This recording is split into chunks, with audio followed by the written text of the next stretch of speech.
It's Friday evening. It's weather for Weather Geeks time. We have some good news if you're sick and tired of the cold, and I know a lot of us are after a pretty brutal early to mid-February stretch. A warm-up is coming. But first things first, today's flavor of the day was clouds. Clouds, clouds, clouds. A few peaks of sun here and there, a couple of flurries here and there, and temperatures.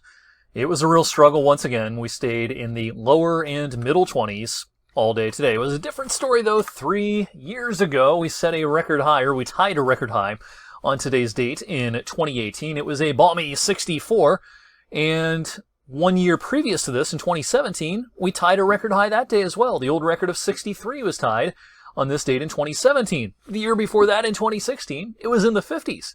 So we had some warm February 19ths of late. Today was not one of those days, though. Only 27 today for a high, and notice the low temperature for the date actually occurred in early afternoon.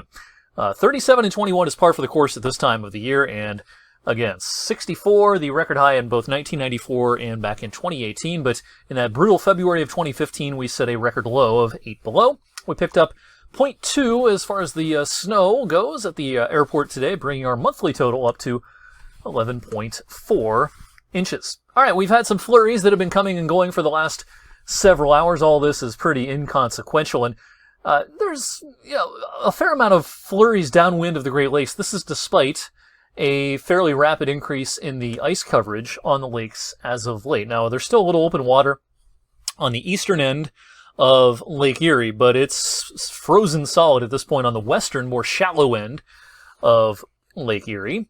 A fair amount of ice as well near Chicago and up towards Lake Huron. Now, of course, Superior and Michigan and Huron and Ontario are all deeper than Erie, but even those relatively deep lakes have a fairly substantial amount of ice on them at this point. Now, that being said, even with 82% ice coverage on Lake Erie, you can still get some lake enhancement and lake effect snow. There can be some flurries popping up overnight. There's an upper level disturbance that kind of kicks this off, and then the lake can give it a little bit of a boost.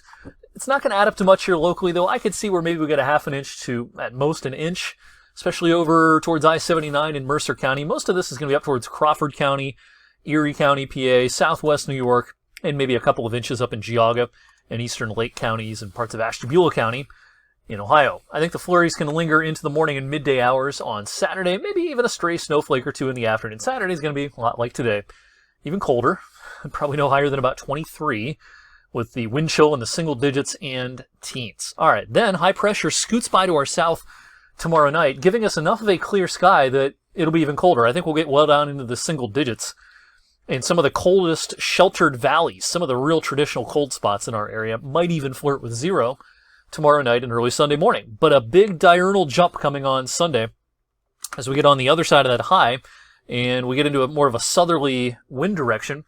I think we're going to get above freezing for the first time in over 2 weeks Sunday afternoon, despite an increase in clouds. All right, so we have increased the chances for some snow in our forecast for late Sunday night and into Monday morning. This doesn't look like a big deal, and this is going to be pretty wet snow. It's going to be falling with temperatures right around freezing.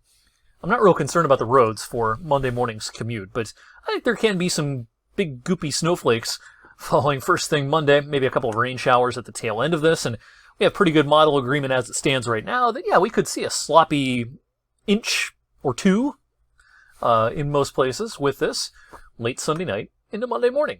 But by midweek, check this out. I've increased our temperature forecast for Wednesday up to 48, and the European model, not to say it's the answer key, no model is the answer key, but the European is especially aggressive with the warmth. I'm a little skeptical of how aggressive it is, but it would suggest we get into the 50s on Wednesday with some snow still on the ground. I think that's might be pushing it at this point, but I think we're going to get well up into the 40s at least on Wednesday, and then a brief cool down at the end of next week should be followed by another warming trend by next weekend. So our 23 tomorrow, I would venture to guess that will be the coldest daytime high we have until next winter.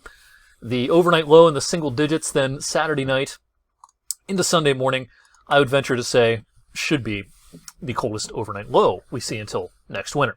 Here's the 8 to 14 day outlook. We're not pasted in deep reds around here, but as we transition into the month of March, not expecting any sort of temperature regime like we've had over the last couple of weeks. All right, make it a great weekend, everyone. I'll see you back here on Monday for a fresh edition of the Valley's most in-depth weather forecast video. It's Weather for Weather Geeks.